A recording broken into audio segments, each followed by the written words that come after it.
오늘 이 시간에는 마태복음 1장 23절의 말씀을 통해서 우리와 함께 계시기 위해서 오신 예수님이라는 제목으로 함께 말씀을 나누기를 원합니다.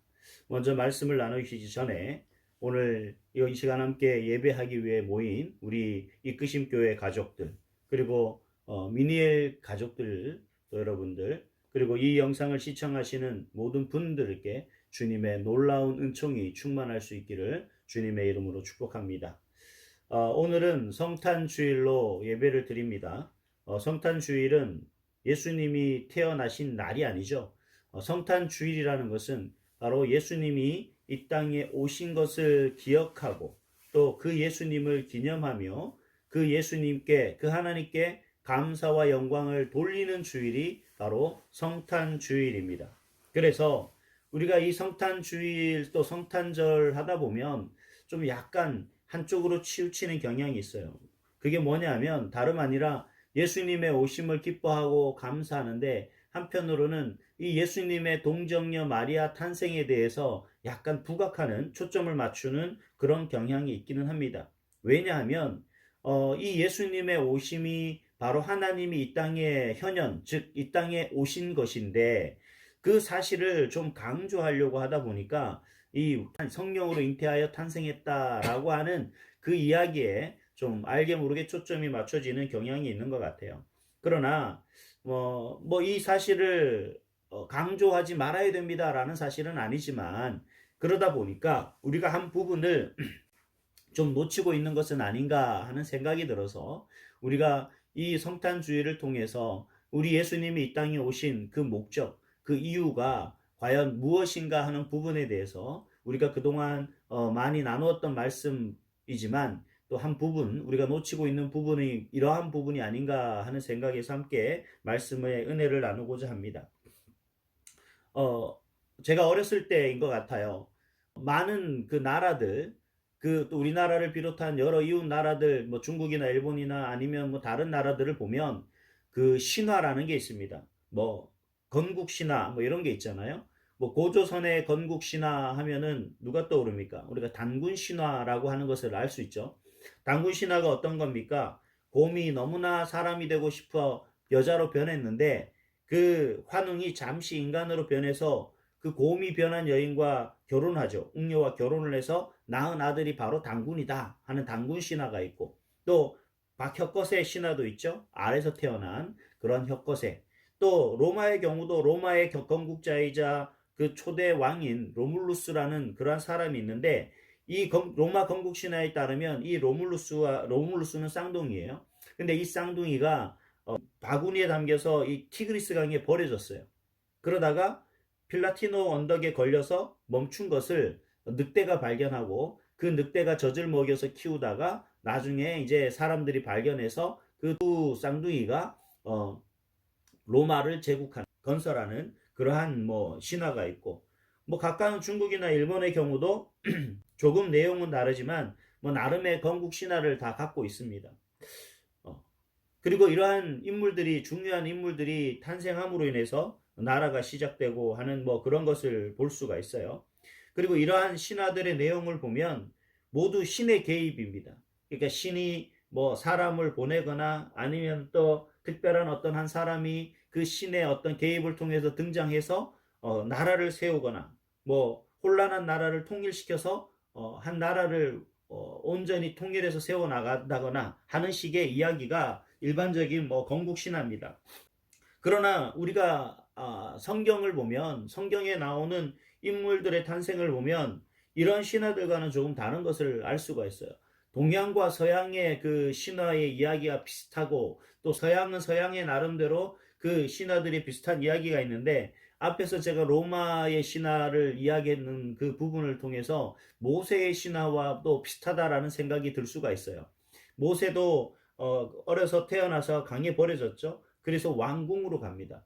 그런데 이 모세는 하나의 왕궁에서 뭐 왕이 되거나 뭐 그러한 어떤 특별한 일들을 세워나간 건 아니죠.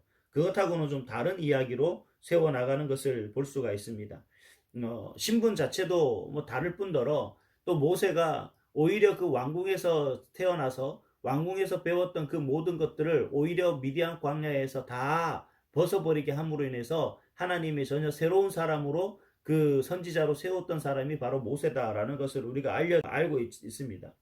그뿐만이 아니죠. 우리가 예수님의 태어나심, 이 예수님의 태어나심에 대해서 우리가 가만히 살펴보면 우리가 예수님의 탄생을 우리는 잘 알고 있죠. 하나님이 사람으로서 이 땅에 태어나셨지만 그 예수님은 결국 하나님이십니다. 그래서 우리는 그분을 성자 하나님이다 라고 그렇게 이야기를 하고 있어요. 그런데 이 예수님의 탄생, 예수님이 이 땅에 오시는 그 모든 과정들 속에서 보면 다른 어느 나라의 어떤 건국 신화처럼 부풀려져 있거나 또 부각되거나 하는 그런 부분들이 전혀 없다는 얘기입니다. 물론 처녀의 몸을 통해서 태어난 것 외에는 예수님의 자체가 그렇게 그냥 특별하지 않아요. 그냥 평범하고 어느 누가 보더라도 그냥 가난하고 힘든 그러한 사람이다라는 것을 얘기하고 있는 거죠. 예수님이 죽임 당하시기 전 3년, 그 3년 이전에 예수님의 30년 생애를 보면 가난한 목수의 아들로 당시 많은 사람들로부터 외면받고 조롱받던 그러한 동네에서 살던 그 분이 바로 예수님이셨어요. 그래서 요한복음 14장 6절에 보면 빌립이 그 예수님을 만난 이후에 친구 나다나엘을 찾죠. 그래서 이 나다나엘에게 가서 이야기를 합니다. 야, 나 예수님을 좀 만나보지 않을래? 나 대단한 분 만났어. 그렇게 예수님을 소개했을 때 나다나엘이 뭐라고 이야기하냐면 나사렛에서 무슨 선한 것이 날 수 있느냐라고 그렇게 말하는 것을 볼 수가 있습니다. 나사렛이라는 동네가 도대체 어떻길래 이 나다나엘이 그 나사렛에서 선한 것이 날 수 있느냐라고 말하는 것일까요? 이 나사렛이라는 동네는 평범한 이스라엘 시골 동네가 아닙니다. 이 나사렛이라는 이 말은 히브리어로 나실이라는 말과 똑같아요. 그 말을 의미하는 건데 우리가 나실인 하면 생각나는 사람이 누구냐면 삼손이 생각납니다. 삼손은 태어나면서부터 구별된 사람이에요. 나실인으로 구별된 거예요. 그러니까 특별한 거룩한 하나님의 그 쓰임받기 위해서 태어난 그러한 사람이 바로 나실인, 즉 구별된 사람이라는 거죠. 그런데 오늘 신약 성경에서 말하고 있는 이 나사렛이라는 것은 거룩한 곳으로 구별된 것이 아니라 부정한 것으로 구별된 동네가 바로 나사렛이라는 동네입니다. 이 나사렛이란 동네는 마을 밖의 마을이에요. 유대 율법에 따르면 사람이 죽으면 매장을 했는데 이 마을 안쪽에 매장을 한 것이 아니라 마을에서 좀 떨어진 마을 외곽의 그러한 곳에 매장을 했었다고 합니다. 그러다 보니까 이 자연스럽게 무덤이 마을의 경계를 이루게 되는 거죠. 그런데 예수님이 어려서 사시던 동네 이 나사렛이라는 곳이 바로 이러한 공동 무덤을 지나가야만 다다를 수 있는 동네였다는 거예요. 부정한 곳이었죠. 그 근처에 공동묘지가 있으니까. 사람들이 유대인들은 그곳을 잘 가지 않아요. 왜냐하면 그곳은 부정한 곳이고 그곳은 정결한 곳이라는 인식이 있기 때문에 결국 나사렛이라는 동네를 가기를 꺼려하고 나사렛이라는 동네에 사는 사람들을 부정한 사람, 그 사람들은 구별되지 못한 사람으로 그렇게 생각하고 있었다는 겁니다. 그런 곳에서 어떤 율법교사보다 뛰어난 그러한 선지자가 태어날 수 있겠습니까? 그런 곳에서 어떻게 교육받지 못한 배우지 못한 그런 하나님의 율법을 아는 그런 바리새인과 서기관 같은 그런 사람이 나올 수 있겠느냐라는 거죠. 바로 이러한 인식이 나다나엘에게만 있는 것이 아니라 유대인 전체에게 있었던 그러한 곳이라는 거예요. 오늘날 우리가 봐도 예수님의 탄생 이야기, 인류를 구원하기 위해서 이 땅에 오신 그 예수님의 탄생 이야기는 신화적 요소가 아무것도 전혀 없습니다. 예수님이 태어나시던 날을 묘사하고 있는 부분을 보면 예수님은 여관에 방이 없어서 마구간에서 태어났고요. 그리고 태어나셔서 처음 누운 곳이 유모차라든가 따뜻한 아랫목이 아니라 말구유였습니다. 또 태어난 지 얼마 되지 않아 죽음을 피해 외국까지 다녀와서 겨우겨우 정착한 동네가 바로 뭐예요? 마을 밖의 마을, 바로 이 나사렛, 부정한 곳으로 구별되어진 곳, 그 나사렛이란 동네에 정착하게 됐던 거죠. 그리고 그 예수님의 끝은 어떻습니까? 성인이 되어 많은 병든 사람들을 치료하고 천국 복음을 가르치고 전하였지만 결국 예수님은 십자가에 달려 죽임 당하시는 그러한 결말을 맞이하고 말았죠. 당시 제자들도 예수님의 등장을 다른 신화처럼 등장한 왕처럼 멋지게 이스라엘 왕국을 회복시킬 그러한 분이시라고 그들은 믿었어요. 그래서 따랐던 거겠죠. 그런데 예수님은 십자가 처형이라는 비참한 모습으로 죽임을 당하셨던 겁니다. 그래서 세상 사람들은 이렇게 말해요. 그러한 사람이 어떻게 구세주가 될 수 있느냐? 그러한 사람이 어떻게 인류를 구원할 수가 있느냐라고 그렇게 되묻습니다. 그러면 그런 질문에 성경을 잘 이해하지 못하는 분들은 대답할 수가 없습니다. 왜죠? 당연한 거니까. 일반적인 어떤 건국 신화라든가 여러 가지 신화를 보면 사람 인류를 어려움에서 구원한 그런 영웅적인 어떤 영웅 이야기라든가 이 모든 것을 보면 그들은 모두 다 그 어려움을 이겨내고 극복하고 혼란스러운 그 나라를 세계를 안정되게 이끌어가는 한 왕으로 존재하는 그러한 모습이 진정한 영웅이고 구세주의 모습이거든요. 근데 예수님은 그러한 모습과는 전혀 다릅니다. 그렇기 때문에 성경을 잘 이해하지 못한 부분들은 이러한 부분들에 대해서 대답할 수가 없어요. 근데 여러분 이것을 잘 기억해야 돼요.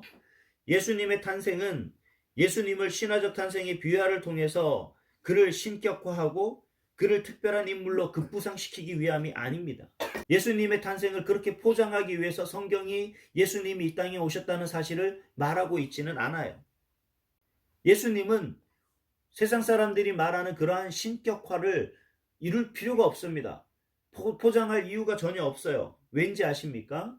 그분은 이미 신이시기 때문에 그렇습니다. 예수님은 하나님이시기 때문에 우리가 그분을 굳이 신으로 신격화하지 않아도 이미 성경은 그분이 신이심을 많은 부분에서 말씀하고 있어요.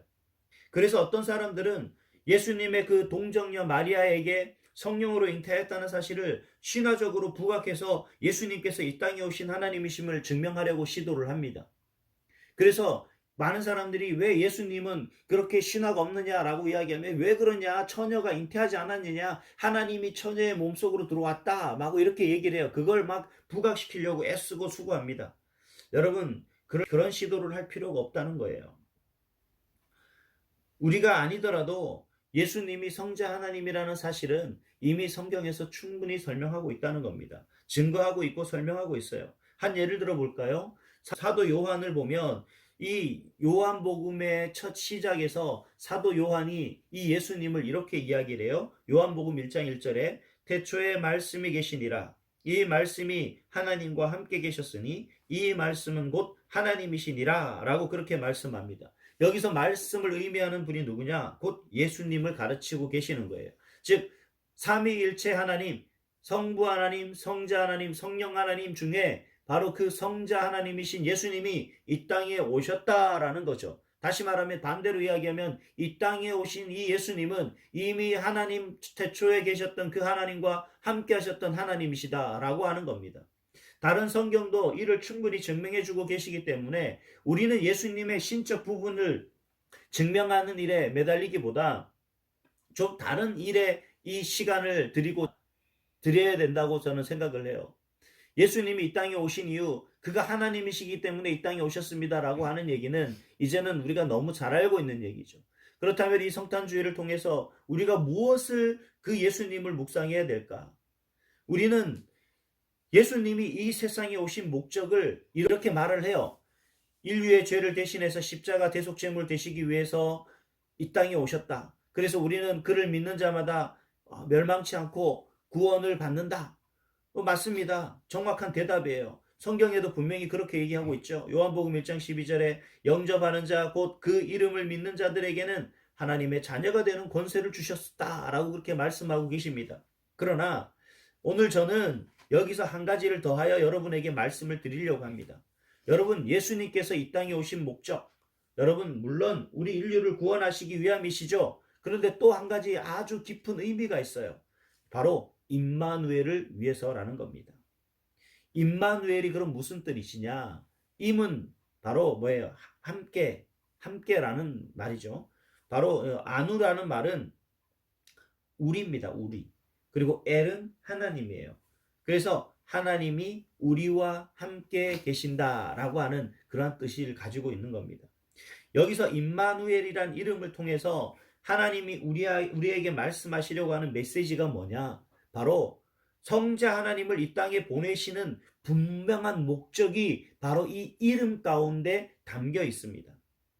하나님이 왜 예수님을 이 땅에 보내셨냐? 우리와 함께 하시기 위해서이다 라는 거죠. 성경은 예수님이 이 땅에 오신 분명한 이유를 인류의 구원을 위해서이기도 하지만 우리와 함께 계시기 위해서 오셨다라는 사실을 말씀하고 계세요. 어떤 분이 이런 질문을 할 수 있어요. 아니, 예수님이 죽임 당하셨잖아요. 맞습니다. 그리고 사흘 만에 부활하셨죠? 맞습니다. 그 후에 어떻게 됐습니까? 승천하셨잖아요. 하늘 보좌 우편으로 가셨잖아요. 맞아요. 근데 예수님이 어떻게 우리와 함께 있습니까? 이렇게 질문할 수가 있죠. 여러분 그렇지 않나요? 오늘 이 시대에 예수님이 우리와 함께 존재하나요? 성경 시대, 신약 성경 시대에 예수님은 이 땅에 오셨지만 그 예수님은 승천하셔서 오늘날 우리에겐 없어요.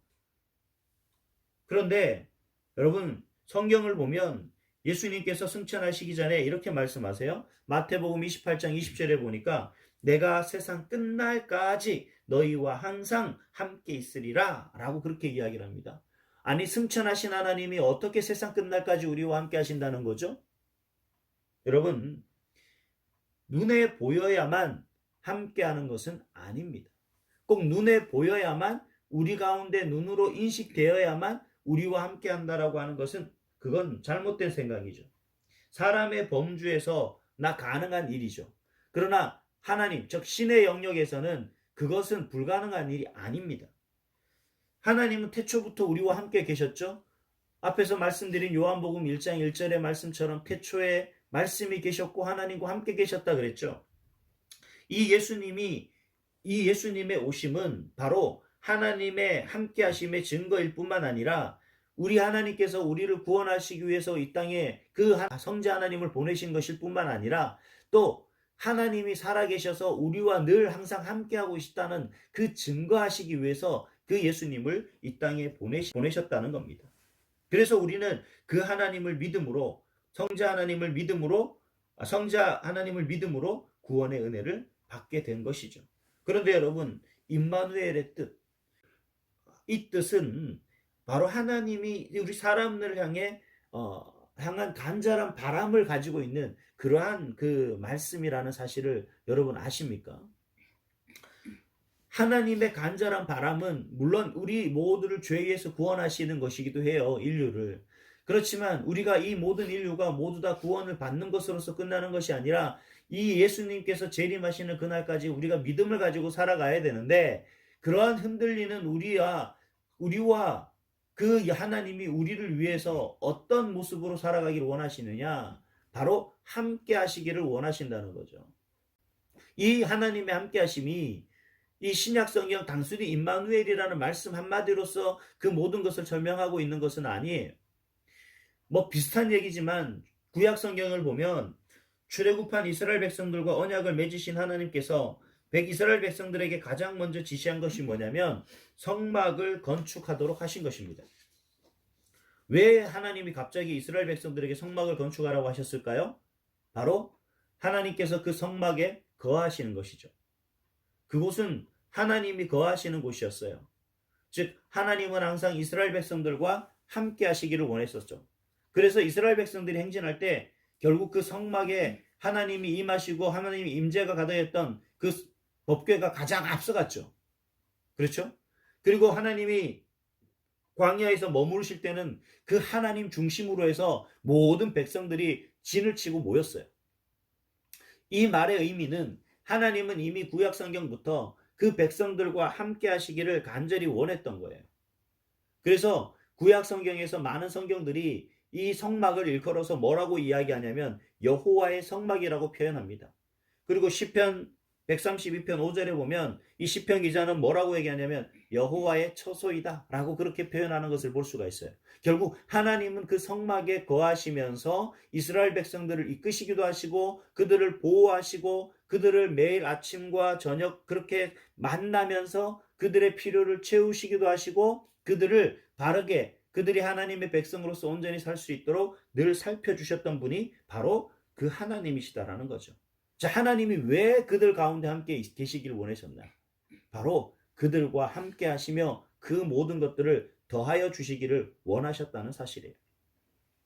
여러분, 오늘 우리가 이 성탄 주일을 통해서 우리가 생각해야 될 것, 여러분, 우리가 이번 한 주간 동안 우리가 좀 묵상해야 될 부분은 뭐냐면 바로 이게 임마누엘이에요.